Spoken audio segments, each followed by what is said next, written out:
Saddid lisani wahdi qalbi bihaqqi sayyidina Muhammadin sallallahu alaihi wasallam. Amma ba'du, faya yuhal hadirun al hadirat, seluruh ngurus dan jamaah Masjid Al-Badar Bapenda yang dimuliakan oleh Allah Subhanahu wa taala. Alhamdulillah, pada siang hari ini Allah masih memberikan kita nikmat iman Islam, panjang umur, dalam keadaan sehat walafiat, sehingga kita bisa melaksanakan kewajiban kita sholat zuhur berjamaah. Kita lanjutkan dengan thalabul ilmi. Mudah-mudahan semua ibadah kita diterima oleh Allah Subhanahu wa taala. Salawat riring salam tak lupa senantiasa kita curah limpahkan kepada junjungan kita baginda Nabi besar Muhammad sallallahu alaihi wasallam beserta seluruh keluarga, para sahabat dan pengikutnya hingga yaumil qiyamah. Mudah-mudahan kita semua tergolong dan termasuk umatnya yang kelak mendapatkan syafaatnya di yaumil qiyamah nanti. Amin ya rabbal alamin. Baik hadirin rahimakumullah, ada dua ayat yang memiliki kesamaannya, dan tingkat persamaannya cukup tinggi, di mana kedua ayat tersebut meminta kita untuk meneladani orang yang terbaik, gitu ya.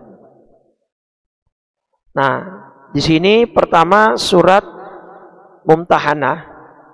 Sebenarnya yang paling populer tuh ini surat Al-Ahzab, surat 33 ayat 21. Biasanya diangkat pas bulan Rabiul Awal tuh, pas bulan Maulid. Laqad kana lakum fi Rasulillahi uswatun hasanah liman kana yarjullaha wal yawmal akhir. Nah, ada ayat yang serupa tapi tak sama gitu ya di surat Mumtahanah, surat 60 ayat 6. Perhatikan di sini, laqad kana lakum, sama ya, laqad kana lakum. Nah, cuma bedanya di sini fi Rasulillah, di sini fihim. Uswatun hasanah, sama di sini uswatun hasanah. Liman kana yarjullaha wal yawmal akhir, sama liman kana yarjullaha wal yawmal akhir. Nah, fihim di sini merujuk kepada Nabi Ibrahim dan keluarganya beserta umatnya. Karena kalau dilihat di ayat keempatnya surat Al-Mumtahanah itu tegas tuh. Qad kanat lakum uswatun hasanah fi Ibrahim walladzina ma'ah.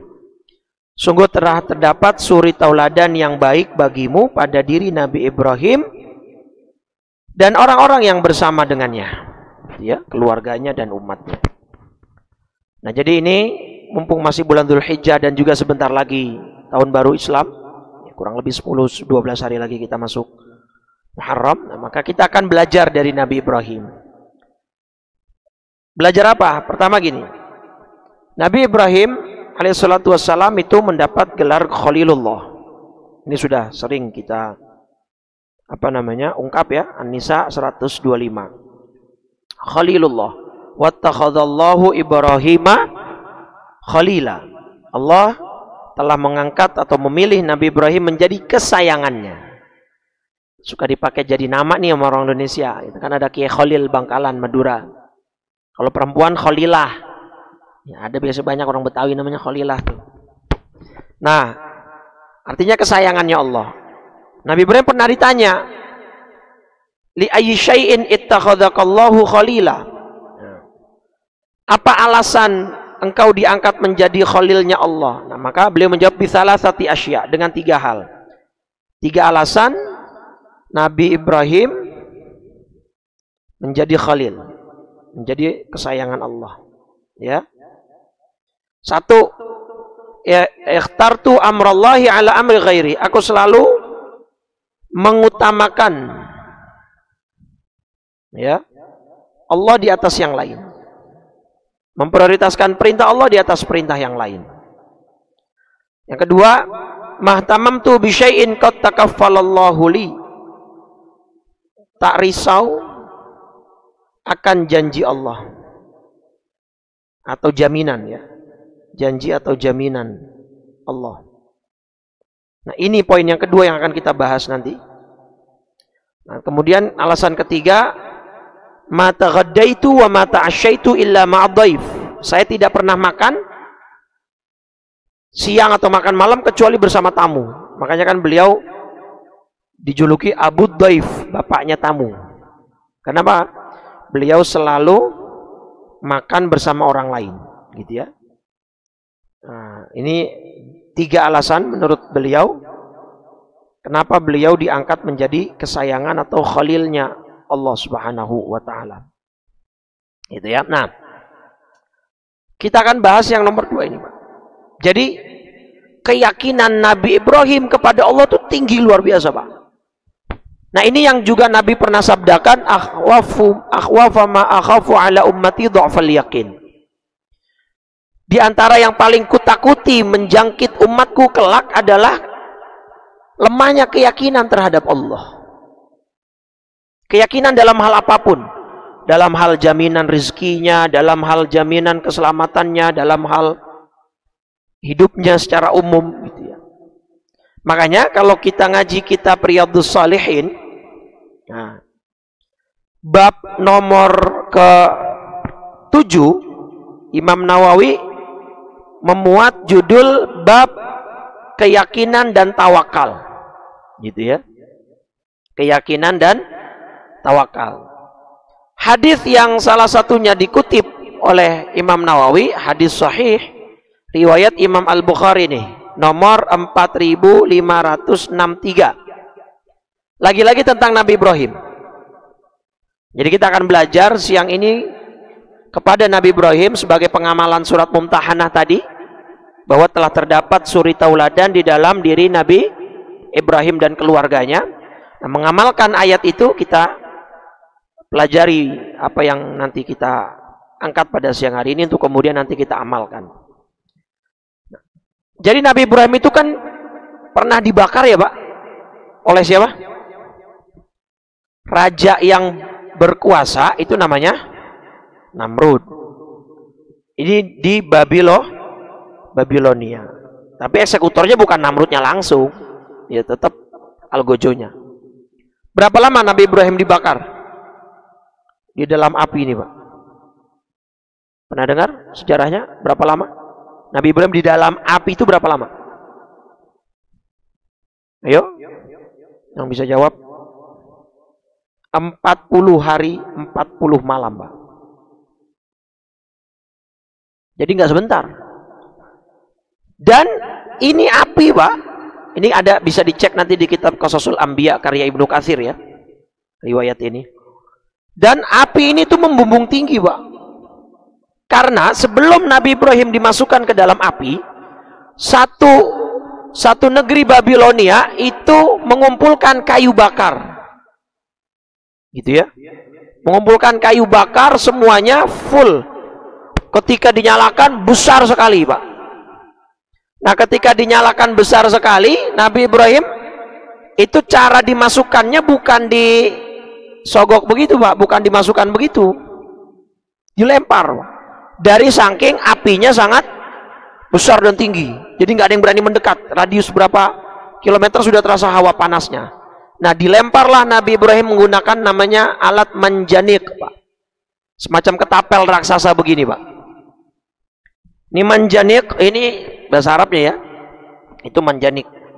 Sebuah ketapel raksasa yang digunakan untuk perang di zaman dulu. Di sini ditaruh apa, Pak? Ditaruh apa di sini nanti? Yang untuk dilempar itu apa? Kalau dalam peperangan? Batu, Pak. Batu besar. Untuk meruntuhkan istana, meruntuhkan pertahanan lawan, pakai batu besar. Zaman dulu kan belum ada rudal kayak sekarang Iran sama. Iya, Pak. Dulu makanya pakai ini manjanik dilempar gitu. Nah, Nabi Ibrahim tuh diikat di sini, Pak. Untuk kemudian dengan kalkulasi ahlinya gitu kan, berapa sudutnya, lemparnya sekuat apa, nanti akan terlempar sejauh mana. Pokoknya tepat saja. Saking api itu sangat besar. Nah, hadis yang tadi barusan kita buka, Bukhari 4563, itu menampilkan apa yang dibaca oleh Nabi Ibrahim ketika tatkala Nabi Ibrahim diapain? Dilempar. Alih-alih beliau minta keselamatan, beliau cuma satu kalimat, hasbunallah wa ni'mal wakil. Ya, ini Bukhari nomor 4563. Jadi beliau cuman hasbunallah wa ni'mal wakil, sudah dilempar. Hina ulqiya finnar, ketika beliau dilempar ke dalam api yang besar. Dan subhanallah kan? Apa yang terjadi selanjutnya? Terbakar nggak Nabi Ibrahim?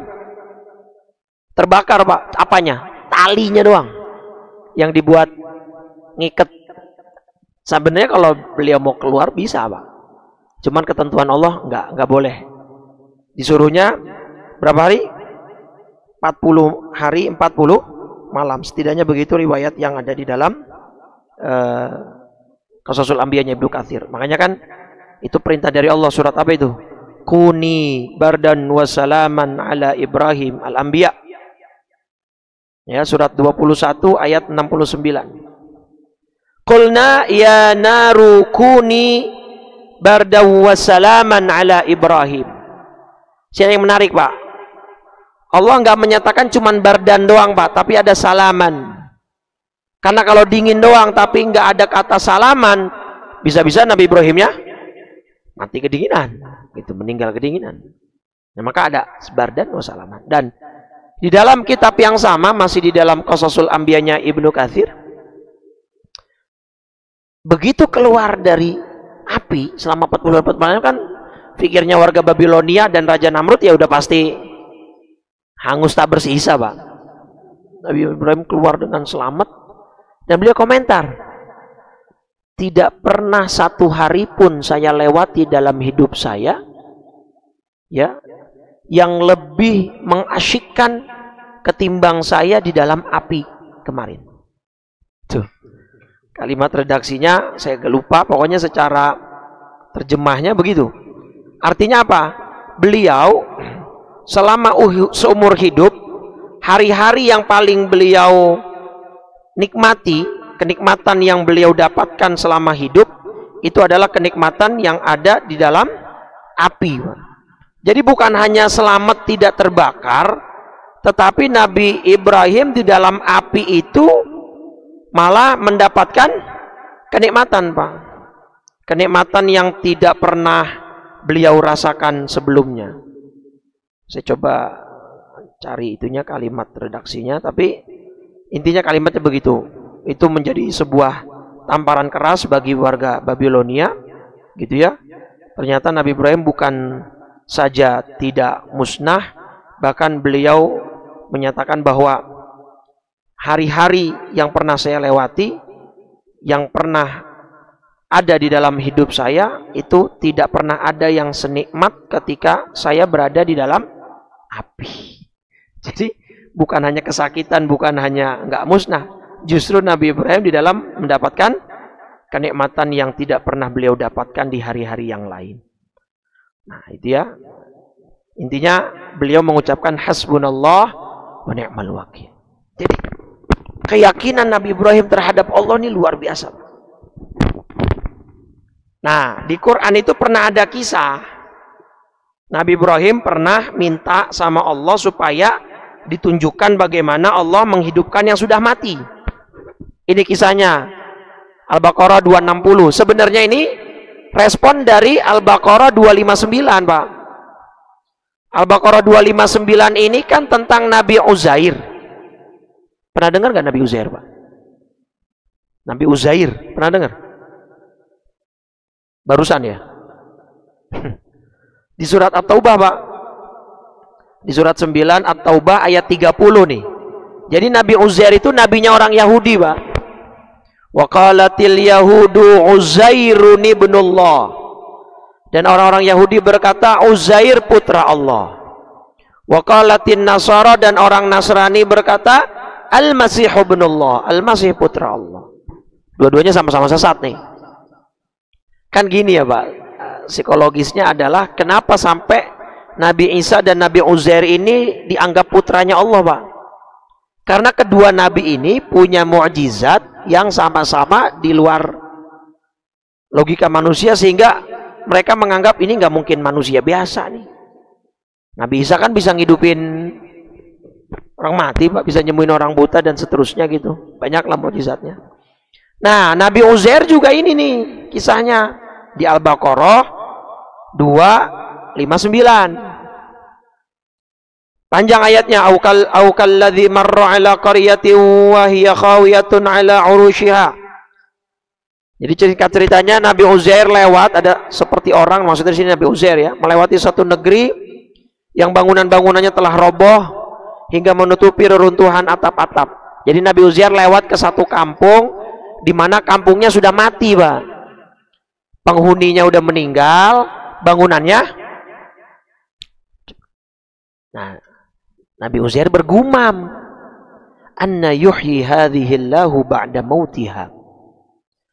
Allah bisa nggak ya? Bagaimana cara Allah menghidupkan kembali negeri yang hancur ini ya? Dibuktiin langsung sama Allah, Pak. Fa'amatahu Allah. Kemudian Allah mematikan orang itu mi'ata'am. 100 tahun, Pak. Ya. Thumma ba'athah, kemudian dibangkitkan lagi sama Allah, dihidupkan kembali.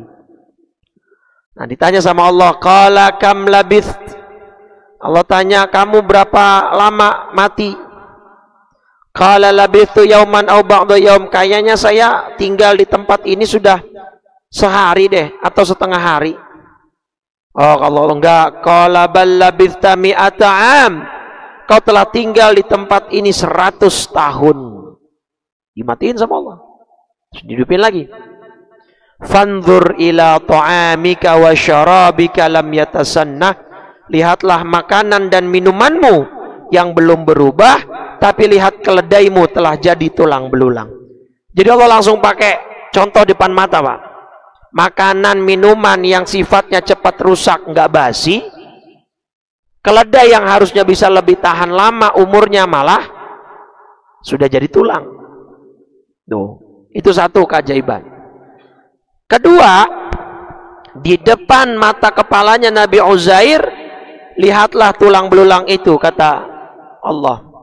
Ya, keledai itu kami akan menyusunnya kembali, kemudian kami balut dengan daging. Artinya, keledainya yang sudah jadi tulang belulang di depan mata Nabi Uzair hidup kembali dan prosesnya dilihat oleh Nabi Uzair. Tuh. Terus kemudian beliau mengatakan, falamma tabayyana lahu, maka ketika telah nyata baginya Allah Maha Mampu, dia pun berkata, a'lamu annallaha ala kulli syai'in qadir. Saya mengetahui dan saya yakin bahwa Allah Maha Kuasa atas segala sesuatu. Keyakinan kepada Allah. Jadi ya memang wajar kalau manusia kurang yakin ya. Nabi juga perlu pembuktian gitu. Makanya Nabi Ibrahim kemudian ketika tahu kisahnya Nabi Uzair, minta sama Allah nih, Pak. Wa idh qala Ibrahimu rabbi arini kaifa tuhyil mauta. Nabi Ibrahim ngomong, ya Rabb, tunjukin dong. Liatin dong cara engkau menghidupkan yang sudah mati. Qala awalam tu'min. Kata Allah, belumkah engkau percaya? Qala bala, percaya ya Rabb. Walakin liyatma'inna qalbi, hanya saja supaya hatiku menjadi mantep lagi gitu. Sama Allah akhirnya dikabulkan, dituruti. Nabi Ibrahim disuruh mengambil 4 ekor burung, lalu disembelih, dipotong terus dicincang. Bagian-bagian yang terpisah itu ditaruh di masing-masing bukit, terpisah begitu. Suruh panggil Nabi Ibrahim, panggillah 4 burung tadi, niscaya mereka akan datang kepadamu dengan segera. Nah, jadi ini ayat-ayat ini kan udah disampaikan oleh Allah, dibawa oleh Nabi Muhammad SAW sampai kepada kita sekarang. Nah, hendaknya kita jangan pernah mengkerdilkan kuasanya Allah sehingga menimbulkan ketidakyakinan kepada Allah. Ini termasuk yang sering dipertanyakan ke saya, Ustadz, kenapa sih kok Allah nggak nurunin aja bala tentara malaikat ke Palestina? Kayak yang pernah terjadi di perang Hunain, perang ini dan itu kan ya. Allah beberapa kali pernah menurunkan bala tentara malaikat kan. Kenapa nggak begitu? Nah, Pak, jawabannya satu. Untuk menunjukkan dan membuktikan bahwa semuanya butuh proses. Nih lihat di hadis, masih di bab yakin dan tawakalnya Imam Nawawi di kitab Riyadhus Shalihin. Abu Bakar, nih di hadis nomor 3653, Bukharinya, Muslimnya 2381. Abu Bakar Siddiq lagi cerita. Suatu ketika saya bersama Nabi sedang bersembunyi di dalam gua. Lihat nih Pak, Nabi berproses gak? Ketika Nabi mau hijrah, siapa yang gantikan di kasur Nabi? Nah, Sayyidina Ali bin Abi Thalib. Nabi nyewa nggak gaet untuk menuntun jalan menuju Yathrib atau Madinah saat ini? Nyewa kan? Padahal kalau Nabi mau nih, kan saya Nabi, minta tolong aja sama malaikat Jibril nunjukin jalan. Tapi enggak. Semua proses sebagai manusianya Nabi lewati Pak, tahapan demi tahapan. Betul kan? Nabi nyusun strategi, jalannya agak lebih pagi. Ya kan, di dini hari. Sayyidina Ali suruh menggantikan posisi Nabi tiduran. Sewa jasa, dan yang disewakan orang Yahudi saat itu untuk menunjukkan jalan kepada Yathrib atau Madinah saat ini lewat jalan belakang. Nggak taunya tetap terkejar. Akhirnya Nabi mengumpat bersembunyi di mana? Di gua. Kan gitu kan? Artinya proses itu tetap dijalani oleh Nabi. Itu kan. Terus ketika Nabi sedang bersembunyi bersama Abu Bakar di gua ini, kata sahabat Abu Bakar, wahum ala ru'usina, ternyata ada musuh di atas kepala kami, kata Abu Bakar. Jadi mungkin guanya agak menjorok ke dalam, musuh di atas. Fakultu, terus Abu Bakar ngomong ke Nabi, ya Rasulullah, lau anna ahaduhum nadhara tahta qadamaihi la absarana. Ini kalau satu aja ada yang nengok ke bawah, kita ketahuan. Jadi Abu Bakar gelisah nih, khawatir. Itu pun yang dikhawatirkan bukan dirinya Pak, siapa? Rasulullah. Ini gimana nih Rasul, kalau ada yang nengok ke bawah aja, itu apa bangsa, duit kali jatuh, mau diambil itu. La absarana. Terus Nabi meyakinkan Abu Bakar. Faqala, Nabi jawab, madhannuka, apa pendapatmu wahai Abu Bakar tentang dua orang yang mana Allah adalah menjadi pihak ketiganya? Artinya Nabi ingin memberikan pesan, gak usah khawatir, kita ada Allah. Udah, kita kan sudah menjalankan ikhtiarnya, maka sisanya pasrahkan, tawakal, yakinkan kepada Allah Subhanahu wa Ta'ala. Ini yang kadang-kadang hilang di era zaman sekarang, Pak. Kita tidak melibatkan Allah dalam segala aktivitas kita, seolah kita merasa paling bisa, kita merasa paling hebat, sehingga doa jarang, meminta perlindungan jarang, gitu ya. Nah, ketika nanti dapat ujian deh baru dah ingat sama Allah. Makanya kan disindir tuh sama Allah dalam surat apa tuh? Surat Al-Fajr, ya. Surat 89. Fa ammal insanu idza mabtalahu rabbuhu fa akramahu wa na'amahu fayaqulu rabbi akraman. 15-16 nih Pak, surat Al-Fajr. Manusia nih, kata Allah, manusia kalau Allah kasih kemuliaan, dikasih kesenangan, hartanya dilebihin, dia ngomong, Tuhanku telah memuliakanku, Rabbi akraman. Kan sering kita begitu tuh, ngelihat ada orang bikin status jalan-jalan atau punya tabungan banyak, hotel atau beli barang baru, captionnya rezeki anak soleh. Tapi 16-nya disindir sama Allah. Tapi amma idza mabtalahu faqadara alaihi rizqahu. Kalau Allah menguji dia dengan membatasi rezekinya, fayaqulu, maka orang itu akan berkata, Tuhanku, Rabbi ahanan, telah menghinaku. Jadi manusia itu memang begitu. Giliran dapat senang begini di over pede, terlalu yakin. Tapi kalau lagi dapat musibah ujian, nggak yakin sama Allah, kurang, keyakinannya menurun. Nah, kita belajar dari Nabi Ibrahim. Allah tuh maha kuasa, Pak. Jadi insya Allah nasrum minallah, akan datang pertolongan dari Allah untuk saudara-saudara kita di Palestina, gitu ya. Atau hikmahnya mungkin untuk ngelihat, memfilter mana nih yang betulan peduli, mana yang munafik, mana yang doain, mana yang enggak, mana yang kayak gitu-gitu. Berjuangnya tulus atau tidak, semuanya. Ya, jadi Allah itu maha kuasa, maha segala-galanya. Jangan mengkerdilkan kuasanya Allah. Apalagi berita-berita belakangan ini, Pak. Banyak sekarang berita viral yang menunjukkan kisah kuasanya Allah. Kemarin yang baru saja terjadi, Indian Airlines. Dari 240-an penumpang dan kru yang selamat cuma berapa? Bisa selamat itu. Kuasanya Allah. Teman-teman yang haji daftarnya pakai furoda tahun ini berangkat gak? Gak berangkat. Jamaah saya yang punya travel pada teriak-teriak. Rugi sekian miliar karena sudah bayar pesawat VVIP segala macam. Qadarullah nggak berangkat. Tapi ada seorang jamaah haji dari Libya, tahu yang dari Libya itu 2 kali pesawatnya trouble, sampai akhirnya 2 kali pesawatnya harus kembali ke bandara asal. Nah si Amir ini dia ditolak, dilarang berangkat karena ininya paspornya apa visanya gitu bermasalah gitu ya. Namanya Amir Al-Qaddafi, tuh ya. Akhirnya pesawatnya kembali 2 kali demi. Nah ini orangnya ini tuh. Akhirnya kata pilotnya, kita demi Allah saya nggak akan berangkatkan pesawat ini kecuali Amir bersama kita. Berangkat selamat nggak ada masalah. Tuh. Kalau emang udah panggilannya Allah, udah takdirnya berangkat. Pesawatnya yang dibikin mogok sama Allah. Pesawatnya yang dibikin bermasalah sama Allah. Atau itu yang di Sukabumi si Cecep, tau nggak?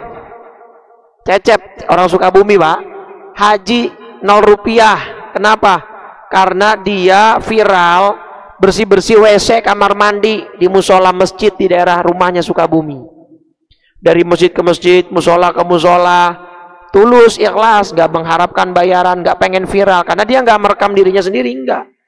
Yang bikin viral yang ngerekam orang lain. Kisahnya terangkat viral sampai ke telinga Raja Salman, mungkin diundang Pak. Lewat jalur undangan kerajaan VVIP 0 rupiah. Tuh. Cuman jangan habis dengar cerita ini besok pada berebut bersihin WC. Udah beda niatnya, udah modus itu namanya. Kalau dia kan ikhlas gitu kan. Nah, ini lagi-lagi kuasanya Allah Pak. Yang paling gampang surat Yasin dah, innama amruhu idza arada syai'an ayyaqula lahu. Nah ini. Jadi kalau ini konsep tawakal dan keyakinan bisa kita terapkan dalam hidup kita, jadi insya Allah kedepannya tuh ya mungkin berat tapi bisa dilewati gitu loh. Kenapa? Karena kita yakin sama Allah, kita tahu ada Allah. Nah, apalagi hal semacam ini diperlukan saat kita benar-benar lagi tertimpa musibah. Belum lama kemarin ada berita kan, seorang ibu-ibu bercadar bahwa anaknya yang berumur 2 tahunan atau lebih mau lompat dari jembatan di Kendari. Kendari itu Sulawesi ya? Sulsel ya? Kalau nggak salah, pokoknya Sulawesi lah. Di Kendari. Dia sambil nangis-nangis, capek. Nah ini bisa kita lihat lagi dari keluarga Nabi Ibrahim Pak. Ya, memang keluarga Nabi Ibrahim itu banyak sekali cinta, hikmah yang benar-benar bisa kita teladani. Nih, Nabi Ibrahim itu kan disuruh sama Allah untuk ninggalin Nabi Ismail dan Ibunda Hajar di satu lembah. Hadis Bukhari 3364. Itu lembah kagak ada apa-apanya Pak. Jangankan kehidupan, air, sumber kehidupan aja nggak ada. Diperintah sama Allah. Tapi yakinnya luar biasa. Dan yang yakin gak cuma Nabi Ibrahimnya, istrinya juga yakin kepada Allah. Kita lihat nih. Hadis Bukhari 3364. Kan Nabi Ibrahim menantikan seorang putra lama ya. Dalam riwayat yang paling masyhur, yang paling populer, sekitar umur 86 tahun Nabi Ibrahim, baru Nabi Ismailnya lahir. Baru lahir, baru dapat anak, disuruh pisah di lembah yang sekarang jadi kota Makkah, salah satu kota yang tidak pernah mati di seluruh dunia. Wa wada'a indahuma jiroban. Nabi Ismailnya masih nyusu Pak. Ya, wahiyya turdi'uhu tuh. Ini Nabi Ismail sambil disusuin sama Ibunda Hajar. Nabi Ibrahim cuma naruh 1 keranjang air, 1 keranjang kurma, 1 dirijen air. Si Ibunda Hajar berhak dong tahu apa yang terjadi. Kenapa dia ditinggalin di situ? Maka faqalat Ummu Ismail, yaitu Ibunda Hajar, tanya, "Ya Ibrahim, wahai suamiku Ibrahim, aina tadhhabu? Kamu mau kemana? Wa tatrukuna bi hadzal wadi? Kamu tega ninggalin ninggalin aku dan anakmu di lembah ini alladzi laisa fihi insun, nggak ada nggak ada manusia, wala syai, apapun juga nggak ada." Mungkin kalau bahasa kita tempat jin. Faqalat lahu dzalika miraran, ditanya berkali-kali sama Ibunda Hajar, nggak ada jawaban dari Nabi Allah Ibrahim. Speechless, Pak. Kita kan orang laki begitu, kalau lagi banyak masalah nggak bisa banyak ngomong, Pak. Makanya banyak orang laki bengong depan teras rumahnya gitu ya. Itu kan lagi stress release, Pak. Dia sedang nggak bisa. Istri datang ngomong dari A sampai Z, nggak bakal kita dengar. Kalau pikiran kita lagi semrawut. Nah ini kan pikiran Nabi Ibrahim lagi semrawut, Pak. Anak baru lahir, baru dapat setelah sekian puluh tahun dapatnya, disuruh pisah. Udah gitu disuruh ninggalinnya di tempat yang tidak safety. Kalau pakai kacamata orang sekarang mungkin jatuhnya ini pembunuhan berencana, Pak. Paham nggak? Kalau pakai kacamata orang sekarang nih, lah ninggalin bayi sama ibu perempuan di tempat yang kagak ada orang. Even air juga nggak ada. Nah kan? Jatuhnya pembunuhan berencana kalau pakai kacamata orang sekarang. Tapi karena keyakinan terhadap Allah, ini perintah dari Allah.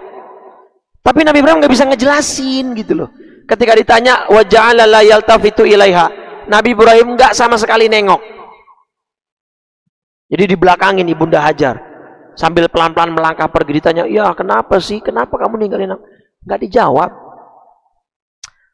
Pinternya Ibunda Hajar, cerdasnya beliau, diganti pertanyaannya, Pak, dengan pertanyaan yang bersifat pilihan ganda jawabannya.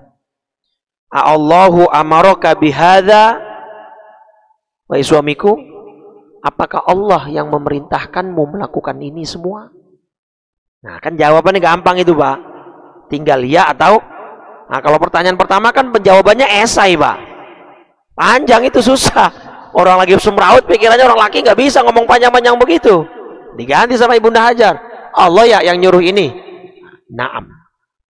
Udah, Nabi Ibrahim cuma senaam-naamnya doang. Jawabannya iya, udah. Nggak ngasih penjelasan apapun. Tapi lihat jawaban Ibunda Hajar. Idzan la yudayyi'una. Baik. Kalau ini perintah Allah, kalau ini amanat dari Allah, berarti dia tidak mungkin menelantarkan saya dan putra saya. Silahkan kau pergi, wahai suamiku. Coba, mana ada bini model begitu, Pak, sekarang, Pak? Dikasih duit masih kurang aja. Apalagi ditinggalin di tempat antah berantah. Ya, gitu. Luar biasa, Pak. Kenapa? Yakin. Ini perintah Allah, udah. Maka kita perintah Allah apapun, Pak, kagak usah pakai ngitung untung rugi. Lagi itu udah kayak bisnis sama Allah. Allah nyuruh ini, kerjain udah. Kemarin kita korban, alhamdulillah bisa korban, udah kerjain. Perintah Allah, fasalli li rabbika. Nggak usah pakai untung rugi. Wah, nih kalau gue ngeluarin segini dapat dagingnya cuma segini nih. Rugi bandar dong. Jangan begitu. Sholat juga begitu. Wah, rugi waktu nih saat sholat. Apalagi ada kajian gini. Jangan. Perintah Allah, sholat perintah Allah, nuntut ilmu perintah Allah, mengkaji Quran perintah Allah. Yang dari tadi saya tampilin apa? Ayat Quran, hadis Nabi. Perintah Allah, jangan ngomong untung rugi, kecuali ada uzur. Itu beda pembahasan.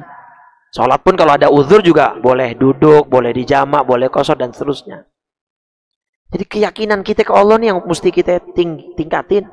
Apalagi ntar tahun baru 1447 Hijriah kan, kurang lebih 10-an hari lagi. 11 sampai 12 hari lagi. Tingkatin udah. Coba, seyakin itu Ibunda Hajar dan Nabi Allah. Nabi Ibrahimnya yakin untuk ninggalin anak dan istrinya. Istrinya Nabi Ibrahim yaitu Ibunda Hajar juga yakin untuk ditinggalin suaminya. Coba, gak nemu, Pak. Nah, keyakinan sebesar dan sekuat itu.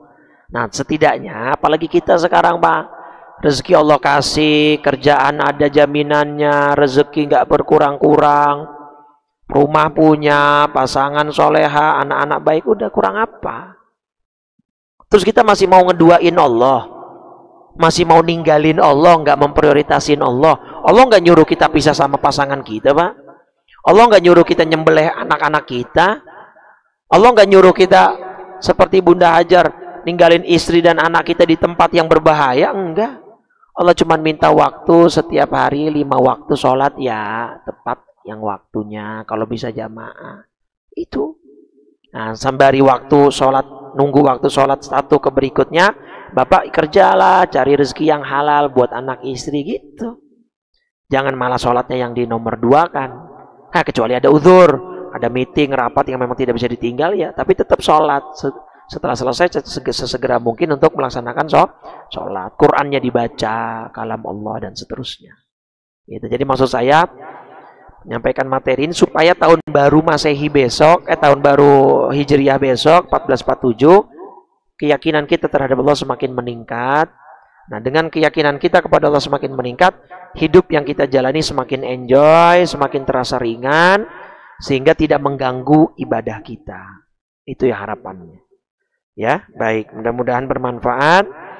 Kita tutup dan kita akhiri kajian ini dengan 3 kali kalimat tauhid. Qala Rasulullah sallallahu alaihi wasallam, afdalu ma qultuhu ana wan nabiyyuna min qabli, la ilaha illallah, la